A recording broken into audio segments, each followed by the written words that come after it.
I was happy with that, to be honest, because I didn't know where we stood, to be honest. All weekend I've been on my own, I've not rode with anyone, so I felt I was struggling a lot more, but it was nice to kind of confirm where I was actually really strong and a little bit weak. So I need to work on them areas for the next race for definite, and then we'll be that little bit closer and stronger. But yeah, when I'm on my own, we had good pace. Obviously I had to get past Jason at the start, which was a bit tricky, but we sort of done that, and then I could see these two guys, Josh and Danny, were trying to get away, and I had to use quite a bit of tyre to drag them back. But yeah, when I caught him, it's just a standard Cadwell Park. I was kind of sat there and not able to make too much impression on him, but it was nice to see that we weren't as far away as what I felt we were. And you start race 2 from pole position. What will you do for the next race differently? Try and make a better start.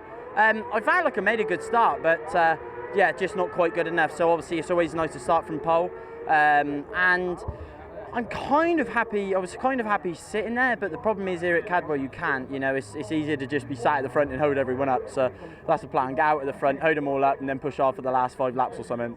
Josh, back on the podium, closed the podium points down again here at Cadwell Park in race 1. You led at the start.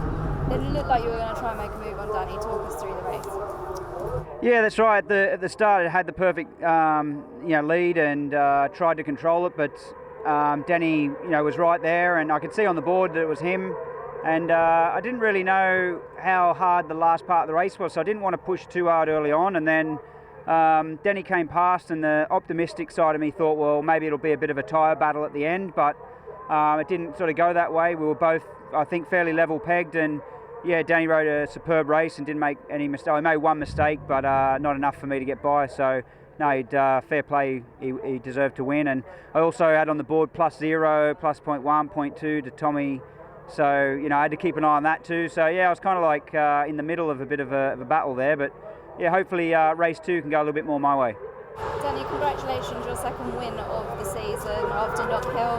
It was a hard race though, wasn't it? And it looked like you were trying to make a move on Josh right from the very start. Yeah, I sort of got settled into a rhythm quite early on and felt quite comfortable. I didn't know, as Josh said, I didn't know how the race was going to pan out. I didn't know what sort of life we'd have at the end with the tyres, and we haven't really suffered with tyre issues all weekend, so I was sort of fairly confident in the back of my mind about that. But yeah, and we got to just got to the midpoint of the race, and I thought I could lead the race and maybe just get a small gap, and that's what I did. I passed Josh, and I made a couple of small little mistakes. My foot got caught going into the chicane on my rear set, and I couldn't get it back, so I just ran wide going in.